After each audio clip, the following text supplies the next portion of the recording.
izin rahmat dan karunia-Nya, mari kita panjatkan puji syukur kepada Allah Subhanahu wa Ta'ala, sekaligus diiringi dengan salawat serta salam kepada Nabi junjungan kita, Nabi Muhammad Sallallahu Alaihi Wasallam.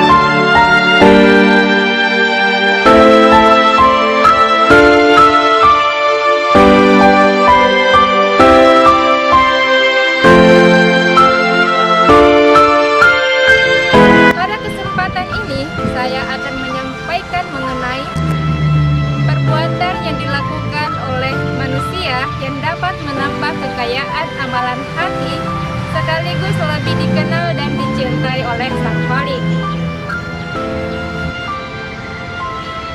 Orang-orang di muka bumi ini sangat senang apabila mereka dikenal oleh orang-orang yang mulia, petinggi-petinggi negara, bahkan termasuk pimpinan negara.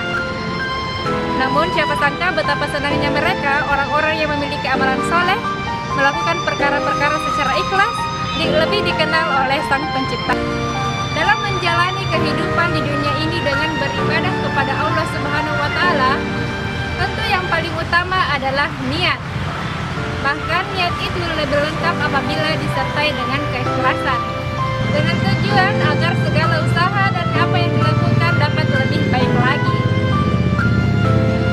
Nah, membahas mengenai ikhlas, diketahui bahwa ikhlas sebagai perbuatan yang dilakukan tanpa mengharapkan suatu imbalan, dan itu dilakukan semata-mata karena Allah Subhanahu wa Ta'ala. Misalnya saja ikhlas dalam melakukan pekerjaan, ikhlas dalam beribadah, ikhlas dalam menolong sesama. Nah, hal itu sesuai dengan Quran Surah Al-Insan ayat 9 yang berbunyi, Bismillahirrahmanirrahim, Innama nut'imukum liwajhillahi la nuridu minkum jazaa'a wala syukura. Yang artinya, sesungguhnya kami memberi makan kepadamu karena mengharap ridha dari Allah Subhanahu wa Ta'ala, dan kami tidak meminta balasan dan terima kasih darimu. Berdasarkan ayat tersebut, ikhlas menjadi kunci utama dalam menjalankan ibadah dan segala ketentuan yang diperintahkan oleh Allah Subhanahu wa Ta'ala. Namun, kini nampak di mana manusia sangat suka mengumbar segala bentuk perbuatan baiknya, tanpa memikirkan amalan yang diperolehnya itu perlahan mulai terkikis.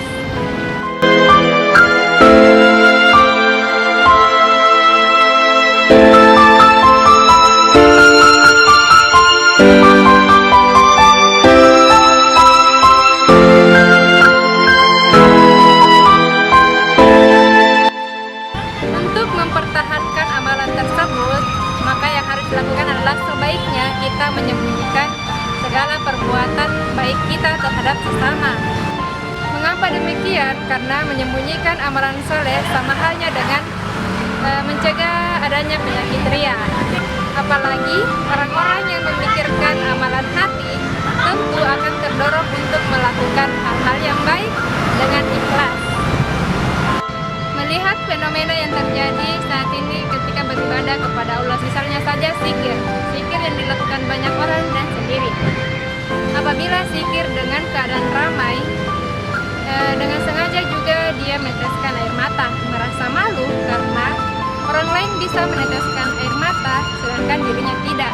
Padahal zikir seorang diri tanpa sengaja meneteskan air mata sudah tentu itu karena Allah Subhanahu wa Ta'ala. Nah, kasus selanjutnya yaitu mengenai salat. Jangan sampai kita beribadah kepada Allah hanya khusyuk apabila dilihat oleh banyak orang. Akan tetapi lakukanlah hal itu meskipun dalam keadaan sendiri, dan takutlah jika amalan kita tidak diterima oleh Allah Subhanahu wa Ta'ala. Berdasarkan ulasan mengenai ikhlas, ketahuilah bahwa tanda-tanda orang ikhlas itu selalu bersyukur atas segala hal dan selalu berserah diri atas takdir hidup matinya hanya kepada Allah. Selain berikhtiar, juga terus membela keimanan dan ketakwaan baik dalam kondisi apapun itu. Ingat, meski segala perbuatan baik kita tidak diketahui oleh sesama, akan tetapi sebagai Sang Pencipta, Allah lebih tahu akan hal itu. Terima kasih. Saya Nur Safika. Assalamualaikum warahmatullahi wabarakatuh.